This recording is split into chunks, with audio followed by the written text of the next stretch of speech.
며칠 전까지만 해도 문의가 폭주했는데 이젠 전화가 한 통도 없어요. 서울 동작구의 한 공인중개사가 한숨을 내쉬며 한 말이에요. 토지거래 허가제 토어제 시행 이후 서울 핵심지의 온도가 하루아침에 급냉했어요. 그런데 이상하게도 지도 한 장만 옆으로 넘기면 다른 세상이 펼쳐집니다. 구리남 양주 동탄 이 세 곳의 분위기는 정반대예요. 한강벨트 거래 동결된 현장. 불과 일주일 전까지만 해도 한강벨트 용산 성동 광진동장은 막차 타기 분위기였어요. 허가제 들어가기 전에 사두자. 지금이 마지막 기회야. 그야말로 부동산 5일장 같았죠. 하지만 허가제가 시행되자 거래는 완전히 멈췄어요. 일단은 상황 좀 보고라는 말이 매수자 입에서 자연스럽게 나왔고 매도자도 지금은 안 팔리는 시장을 체감하기 시작했어요. 실제로 동작구, 광진구, 마포구 등 토어제 구역 내 아파트 거래량은 전주 대비 80% 이상 급감했습니다. 규제의 반사이익 구리동탄 다산이 받았다.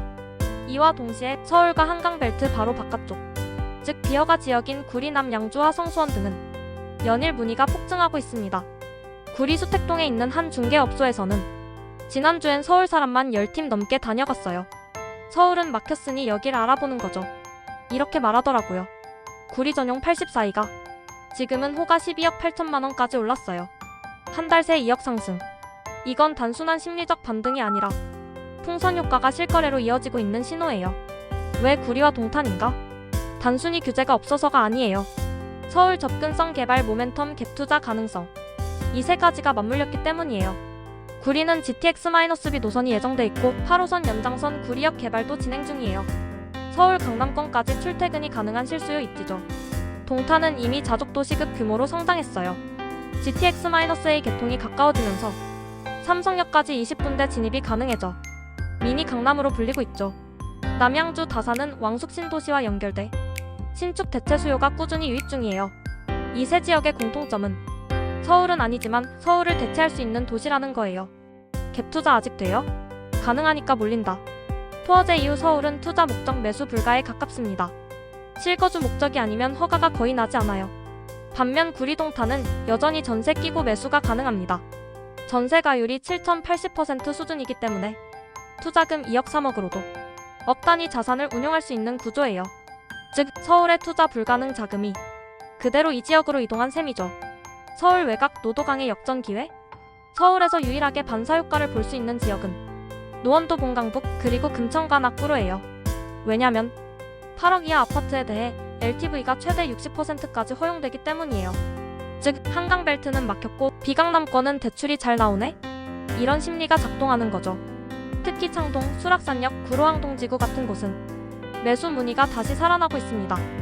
작은 단지라도 입지 괜찮은 구축은 하루 만에 호가가 오르기도 해요.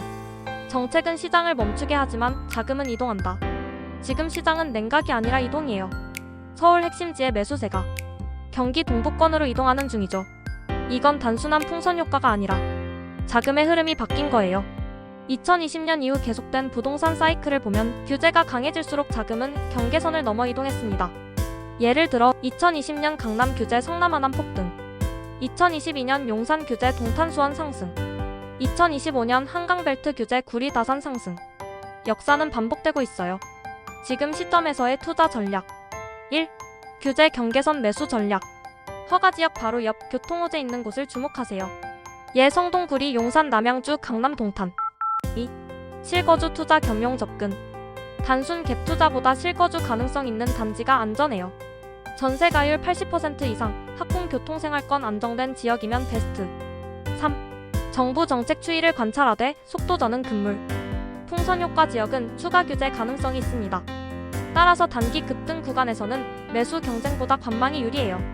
현장의 목소리 서울은 멈춘 게 아니라 방향만 바뀐 거예요. 서울의 한 중개사는 이렇게 말했어요.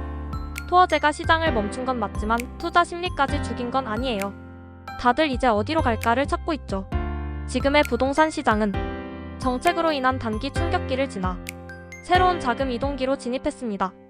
구리동탄의 상승은 그 신호탄일 뿐이에요. 결론. 토어제는 시장을 얼렸지만 돈은 여전히 움직인다. 방향만 서울에서 경기로 바뀌었을 뿐이다. 지금 구리동탄의 움직임은 단기 반등이 아니라 패턴의 시작이에요. 풍선 효과는 늘 정책이 만든 시장의 그림자거든요.